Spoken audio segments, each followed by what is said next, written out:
Graça e paz, irmãos. O texto, a mensagem de Deus para hoje à noite, vem de Salmo 102, 26, 28. Esse salmo está ligado com a carta aos Hebreus. Eu vou primeiro ler o Novo Testamento, alguns pedaços da carta aos Hebreus, e depois vamos para Salmo 102. Vamos começar com o início dessa carta, capítulo 1. A revelação de Deus. Versículo 1 até 5. Havendo Deus outrora falado muitas vezes e de muitas maneiras aos pais, pelos profetas, nestes últimos dias nos falou pelo Filho, a quem constituiu herdeiro de todas as coisas, pelo qual também fez o universo. Ele, que é o resplendor da glória e a expressão exata do seu ser, sustentando todas as coisas pela palavra do seu poder. Depois de ter feito a purificação dos pecados, assentou-se à direita da majestade nas alturas, tendo se tornado tão superior aos anjos, quanto herdou mais excelente nome do que eles.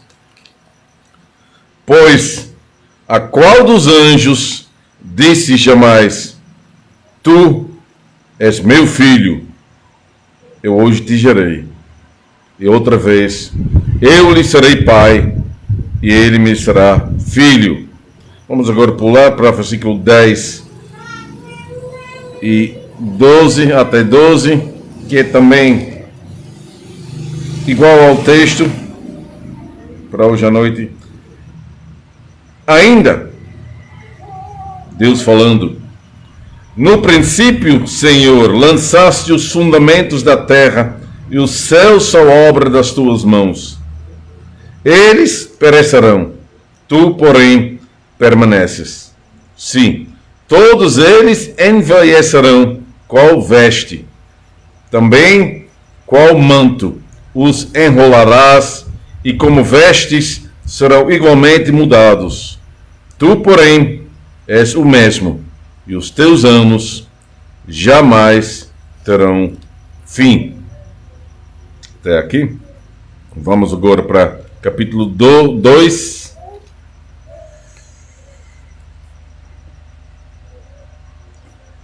Versículo 14 até 18. Visto, pois, que os filhos têm participação comum de carne e sangue, destes também ele, o Jesus, igualmente participou, para que, por sua morte, destruísse aquele que tem o poder da morte, a saber, o diabo, e livrasse todos que, pelo pavor da morte, estavam sujeitos à escravidão por toda a vida. Pois ele, evidentemente, não socorre anjos, mas socorre a descendência de Abraão. Por isso mesmo, convinha que em todas as coisas se tornasse semelhante aos irmãos, para ser misericordioso e fiel sumo sacerdote nas coisas referentes a Deus e para fazer propiciação pelos pecados do povo, pois naquilo que ele mesmo sofreu, tendo sido tentado, é poderoso para socorrer os que são tentados. Até aqui. E vamos agora para o Antigo Testamento, o livro dos Salmos, Salmo 102.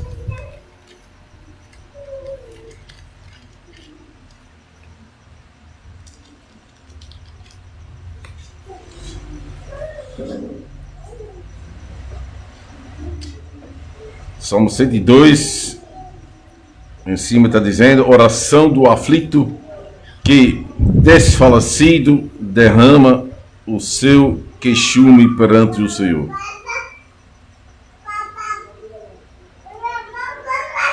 O texto, então, está no final, versículo 26, 28.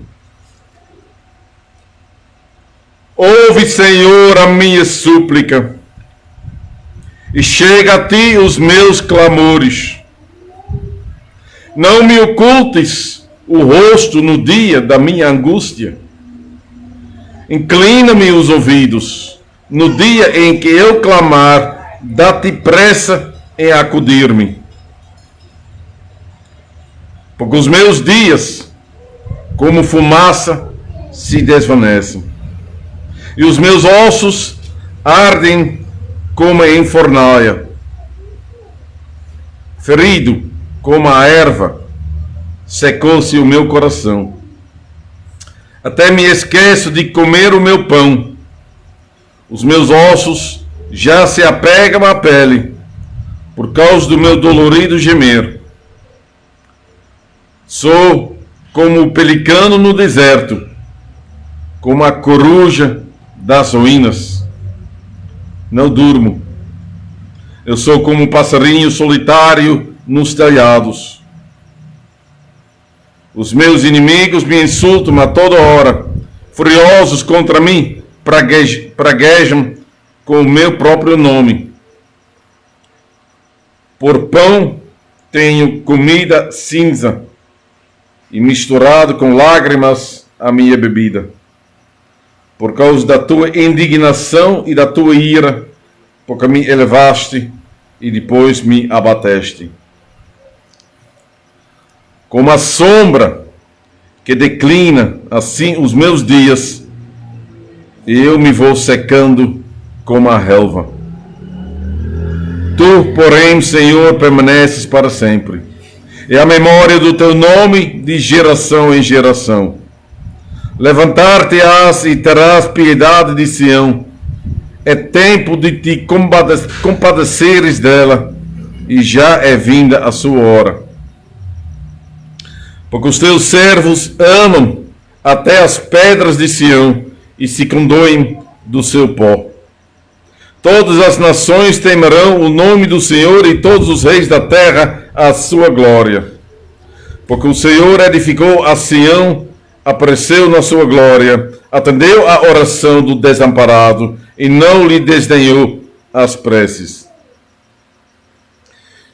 Ficará isto registrado para a geração futura, e um povo que há de ser criado louvará ao Senhor.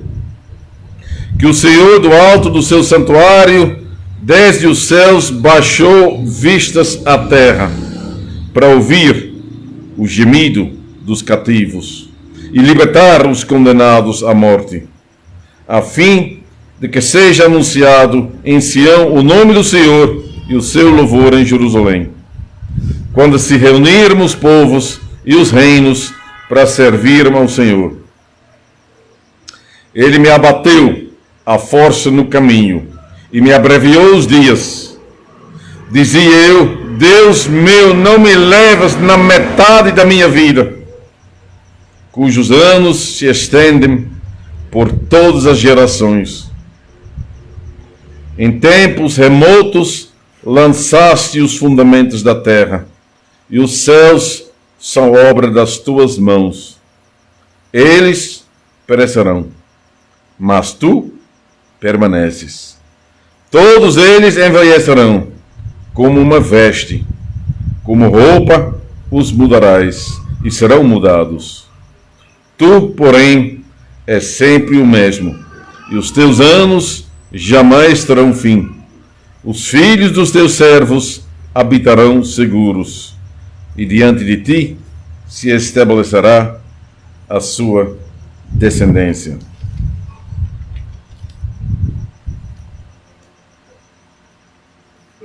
Você vai me atrapalhar um pouquinho. Mas bom. Bom, se for poder desligar, eu ia preferir pessoalmente.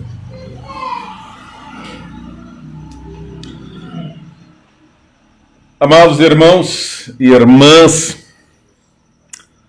ainda não chegamos ao fim do ano 2021. Mas já posso dizer que dificilmente vamos esquecer este ano. Muitas coisas aconteceram. É um ano cheio de altos, mas também de baixos. Houve dias bons, em que nasceram crianças, em que jovens se casaram, em que houve festas, dias bons, cheios de alegria. Mas houve também dias maus, em que parentes ou irmãos ficaram doentes, foram internados no hospital, dias em que um parente ou uma irmã faleceu, o dia do enterro, um dia cheio de tristeza, cheio de lágrimas. Com certeza, cada um aqui pode apontar alguns desses dias no calendário. Dias que não serão esquecidos facilmente. Dias cheios de sorriso ou de lágrimas. Assim passa o ano. Um ano cheio de lembranças, cheio de experiências novas, cheio de problemas. E quando chegamos ao fim do ano, nós sentimos que ficamos mais velhos. Normalmente é assim, né? Nós ficamos um ano mais velhos. Poucas pessoas se sentem mais novas, mais fortes. A maioria das pessoas se sente mais velha. Mais velha e mais cansada. Uma pessoa sente se o corpo dela fica mais velho e sofre uma certa decadência. Você pode observar essa decadência na vida dos outros. E nas coisas que você usa. Tudo muda. Fica mais velho, se desgaste. Isso acontece com seus sapatos, com suas roupas, com seu carro, com seu computador, seus pais e você mesmo. Nós perdemos cabelos, ficamos carecas, os nossos olhos não enxergam mais como quando nós somos jovens, o nosso ouvido piora, perdemos os dentes, a memória enfraquece, etc, etc. Cada um talvez pode completar essa imagem. O nosso corpo envelhece e se desgaste. E qualquer pessoa passa por essa experiência. Também o autor de Salmo 102. O autor observa a decadência em sua vida. E ele está preocupado com isso. Ele observa a decadência e fica triste. Ele observa o processo da vida humana, nascer, crescer, florescer e morrer. Todo mundo passa por isso. E você pode lutar contra isso, mas não vai ganhar. Esse processo de decadência progrede, é contínuo. Ninguém escapa dele. A natureza também sofre por causa disso. E também o céu e a terra. Diz Salmo 2. Veja o versículo 26. Os fundamentos da terra e os céus perecerão. Todos envelhecerão como uma veste. Como roupa os mudarás e serão mudados. Quer dizer, eles se desgastam como uma calça. No início, você compra uma calça, a calça é nova, bonita, mas quando você usa por muito tempo, o material perde a cor e terá as partes desgastadas, haverá rasgos, que por alguns é moda, mas haverá ascos e vai chegar um momento em que não será mais possível usar a calça decentemente. E chegará a hora de jogar fora e comprar uma outra. Assim acontece com as nossas roupas. Mas o texto diz também com os céus e a terra. Ele sofre também certa decadência até o dia em que perecerão. O profeta que fez esse salmo diz: em tempos remotos, tu lançaste os fundamentos da terra e o céu sua obra das tuas mãos. Eles perecerão, mas tu permaneces. O céu e a terra perecerão. Ele diz de uma forma assombrado. Mas tu permaneces. Há um tom de triunfo nessa observação. Deus permanece. Isso lhe dá um certo tranquilidade, um certo descanso. Descanso para a sua própria vida. E ele precisa disso. Porque no início desse salmo, o autor é nervoso, ele não tem descanso, ele está ansioso, ele está com medo, ele teme o que pode acontecer com a vida dele. Presta atenção aos primeiros versículos desse pranto. O início é um grito de socorro. Ele procura uma resposta. Ele está com medo. Ele não quer morrer. Ele tem medo da morte. Porque os dias dele, como fumaça, desvanecem. Já viu isso? É uma fumaça que sai, o vento pega e então fumaça desvanece. Quer dizer, rapidamente. Os dias que estão pela frente se desvanecem como fumaça.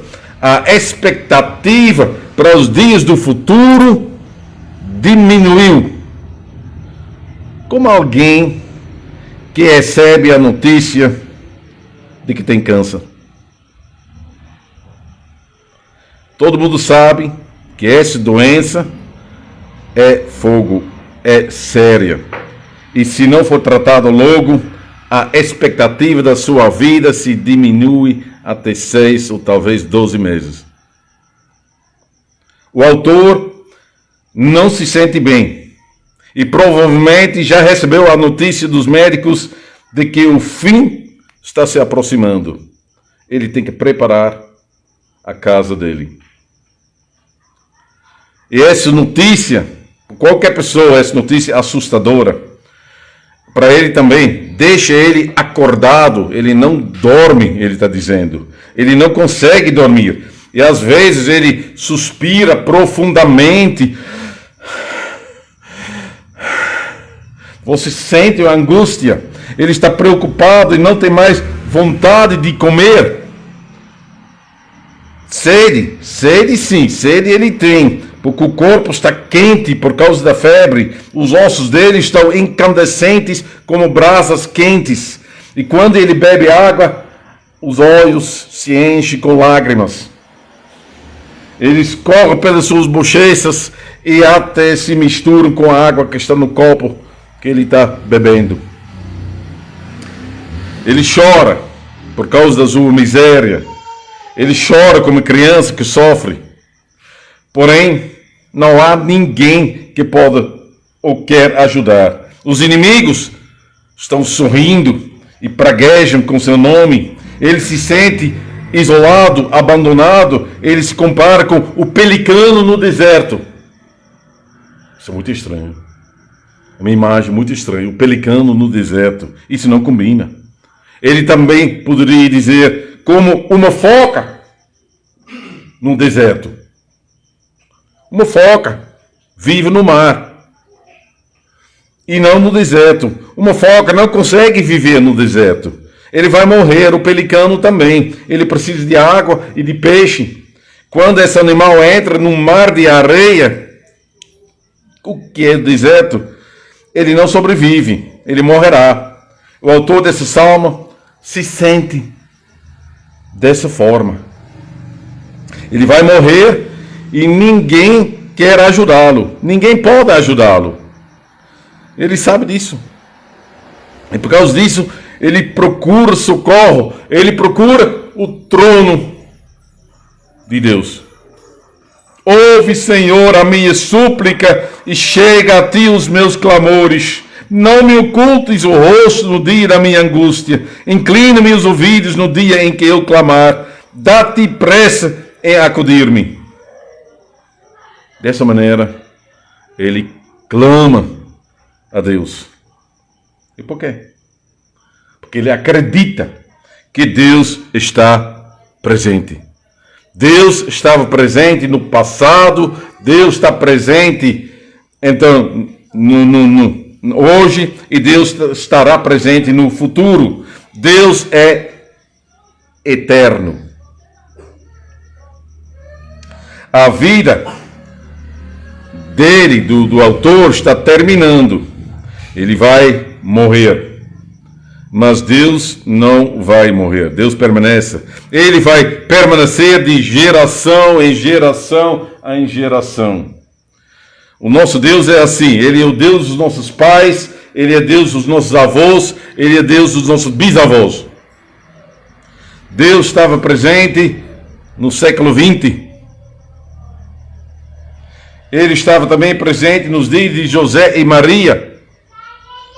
Ele também estava presente nos dias de Abraão, Isaac e Jacó. Ele estava presente antes do dilúvio, até antes da criação. Antes da criação, não havia nada.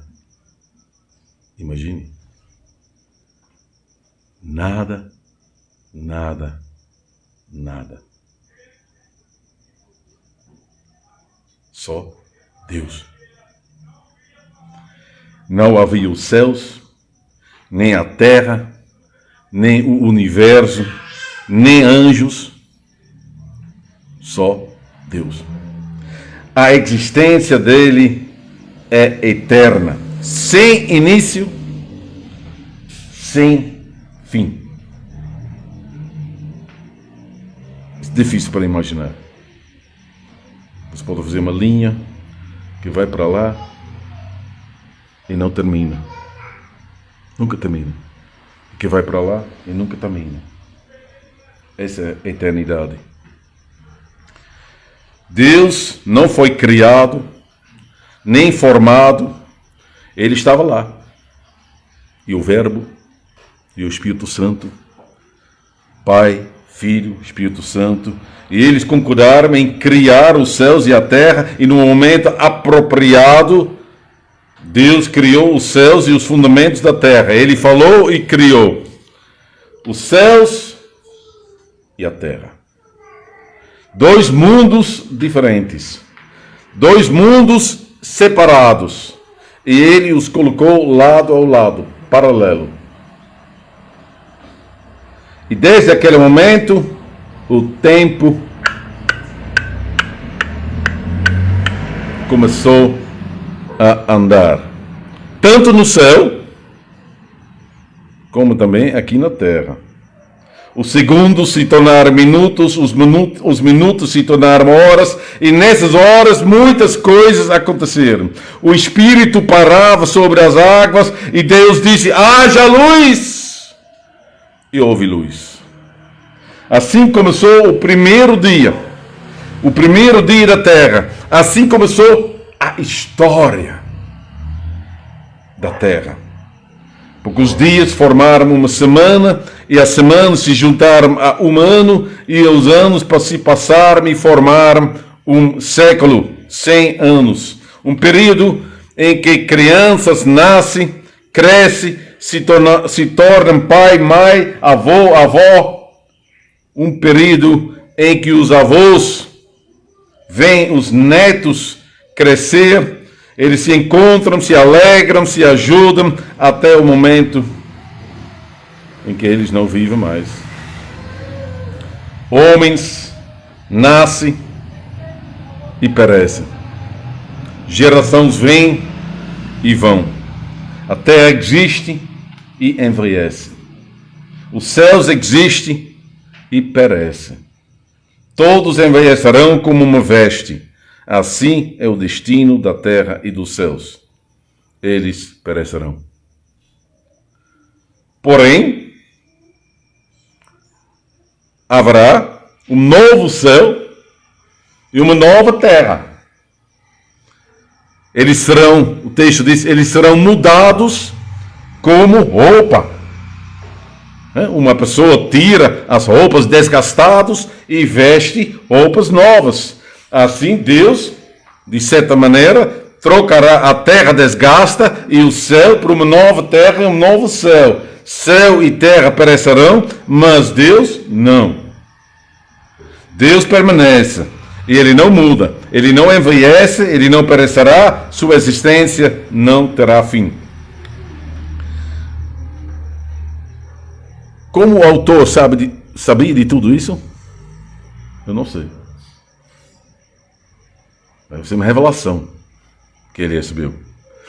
Mas este conhecimento a respeito de Deus lhe dá confiança e esperança. Esperança para o futuro.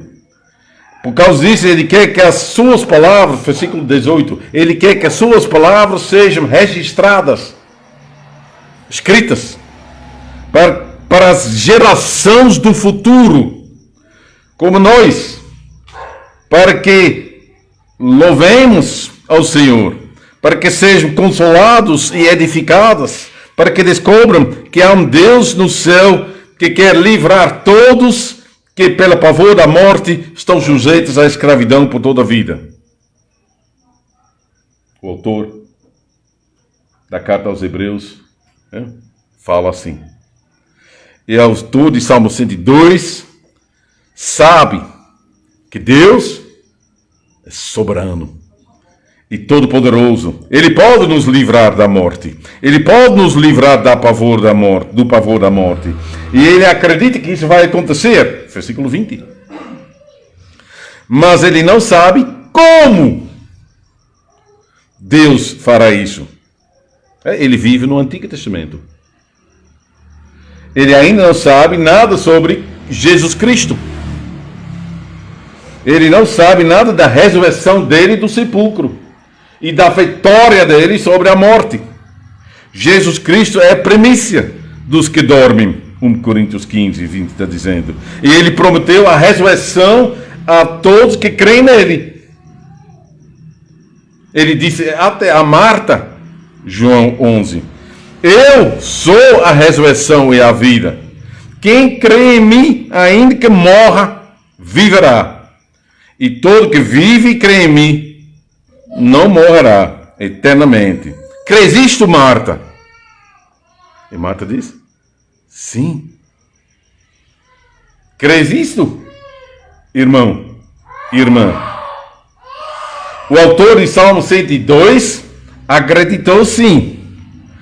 Talvez ele não soubesse exatamente o que iria acontecer no futuro, mas sem saber, ele estava profetizando sobre o Cristo Jesus. Porque essas palavras que nós encontramos aqui em Salmo 102 são citadas na carta aos Hebreus. O autor da carta aos Hebreus, ele cita essas palavras e aponta para Cristo Jesus.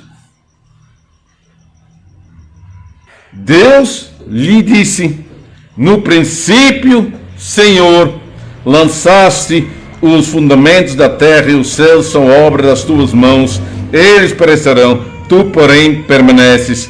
Se todos eles envelhecerão, qual veste, também com manto os enrolarás, e como vestes serão igualmente mudados. Tu, porém, é o mesmo, e os teus anos jamais terão fim.